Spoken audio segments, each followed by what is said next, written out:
estaba saliendo bien el sonido cuando estábamos hablando con Julián Garrido, el politólogo que está en México, y estábamos haciendo un análisis de este conflicto entre Ecuador y México. Recordemos, la policía ecuatoriana se metió en la embajada mexicana para sacar a un ex vicepresidente que estaba como refugiado político en la embajada de México en el país centroamericano. No sé si está Julián al aire para continuar con la conversación.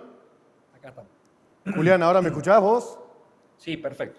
Perfecto. Lo que yo te quería consultar, Julián, mientras seguís con tu análisis, viene con un problema institucional Ecuador, no solo por lo que vos contabas de esta corta presidencia de 16 meses, sino también porque, y refrescame si yo estoy equivocado, asesinaron al candidato a vicepresidente de cara a las elecciones, después tuvo la interna con los guerrilleros y los narcos que tomaron media capital, cosas por el estilo, ¿puede ser?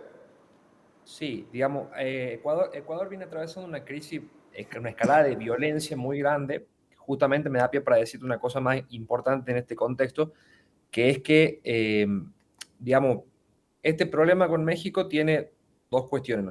La cuestión diplomática, digamos, si querés, entre México y Ecuador, y después la cuestión interna adentro de Ecuador, digamos, que toma esta decisión, que el presidente de Ecuador, digamos, su máximo nivel de popularidad lo alcanza a raíz de la declaración del conflicto armado interno, si querés, de la declaración de guerra en contra de los grupos narcos, hace 3 meses, digamos, en el que a partir de lo que tal vez la noticia que vos más te acordás, Franco, en la que se toman un canal de televisión, eso es noticia Es, global, en Guayaquil fue, ¿no?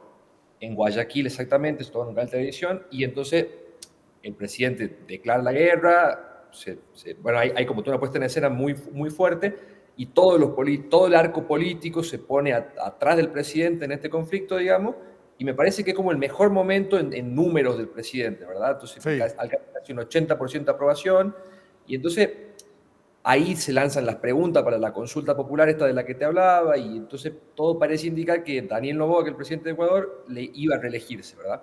Sí. Pero bueno, lo que pasa es que se le hicieron desde mi punto de vista, se le hicieron muy largo estos 3 meses, y se le hizo muy largo sostener eso en el tiempo, ¿no? Entonces, eh, el relato se fue estirando mucho y empezó a perder un poco de fuerza. Entonces, desde el punto de vista de alguna gente, esta entrada también a la embajada es un poco sostener el discurso securitista, si querés, digamos, de mano dura, de no a la impunidad, de lucha contra la corrupción, de lucha contra la inseguridad, de no permitir que se le escapen los corruptos, digamos, o los criminales, pero ya digamos, no con el mismo apoyo que tenía en el hito de febrero, el hito de enero, sino ya con mucho más actores digamos, en contra, sin el apoyo del Poder Legislativo, y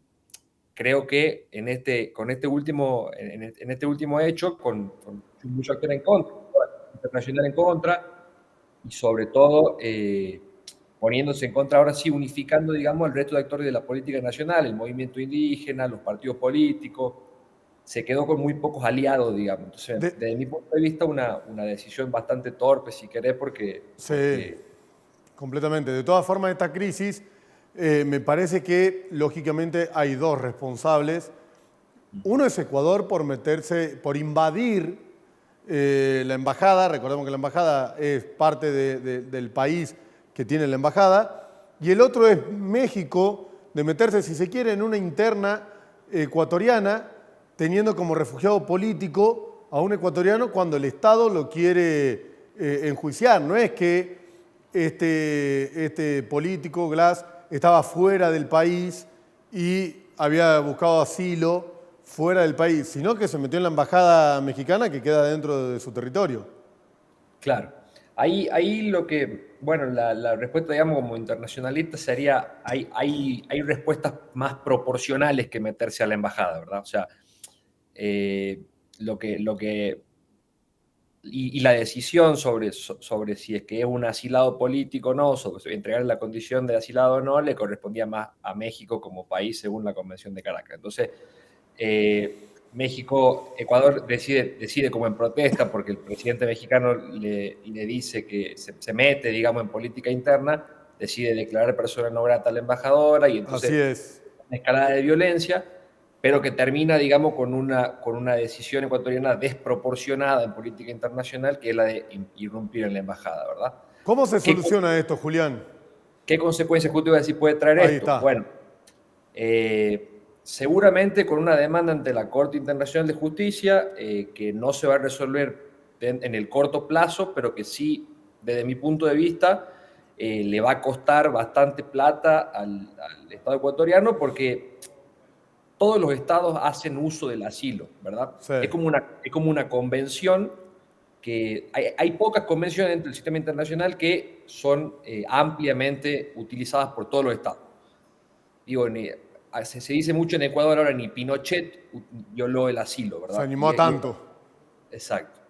Entonces, el asilo es una cuestión que, si querés, todo lo usa, entonces es muy probable que el sistema internacional quiera dar una sanción ejemplar con este caso, para que nadie más se anime a hacer algo así, ¿verdad? Pero la costumbre es que aquel político que busca asilo en una embajada de otro país lo haga fuera del territorio nacional.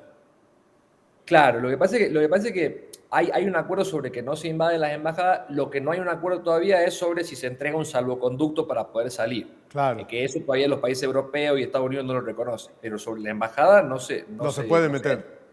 De hecho, por ejemplo, cuando Ecuador asiló en el Reino Unido a Julian Assange por el caso de Wikileaks hace 7 años. A eso iba. 7 años estuvo metido ahí y el Reino Unido nunca se metió a la embajada ecuatoriana. Completamente. 7 años. Y Ecuador en ese momento intentó traerlo para América, ¿o no? Correcto, Claro. pero ahí es la diferencia que te planteaba hace un rato. Hay una convención acerca del tema de las embajadas, lo que no hay un acuerdo es sobre el tema del salvoconducto. El salvoconducto es entregarle un papelito para que pueda viajar al aeropuerto sin que lo paren y lo detengan, ¿verdad? Sí, sería medio extraño igual, de todas maneras, que suceda algo por el estilo. Julián, te hago una consulta. A la guerra no van a llegar. No, esto no va a suceder. De vuelta, una vez más, yo creo que esto es un conflicto que tiene, digamos, características más electorales internas dentro de Ecuador, que es más relevante electoralmente para Ecuador que para México. De hecho, México también está atravesando un proceso electoral en el cual, digamos, el tema ecuatoriano no es tan relevante, si querés. Hay otros temas mucho más relevantes. Lo que yo creo es que a raíz de una denuncia que anunció el presidente Petro de Colombia y tal vez una que anuncie López Obrador, esto va a llevar su curso por la Corte Internacional de Justicia y en muchos años va a haber una sanción ejemplar. Ese es Tu análisis. Digamos, lo que puedo ver, sí. Y en aquel momento, cuando esté la sanción ejemplar, el presidente de turno de Ecuador lo utilizará políticamente para decir eso no hay que hacer, eso está mal, vamos por el camino diplomático. Correcto. Julián. Y vaya uno a saber cuál es el signo político del presidente en ese momento. Completamente, Julián. Te agradezco mucho por haber salido al aire, te agradezco mucho por esperarnos después del problema técnico que tuvimos y vamos a seguir en contacto para que nos acompañes en otros programas de acá de Código Informativo, para que nos des un análisis sobre todo de la política internacional y de América Latina y Sudamérica y demás. Un placer, Franco. Muchas gracias. Lau, vamos con vos.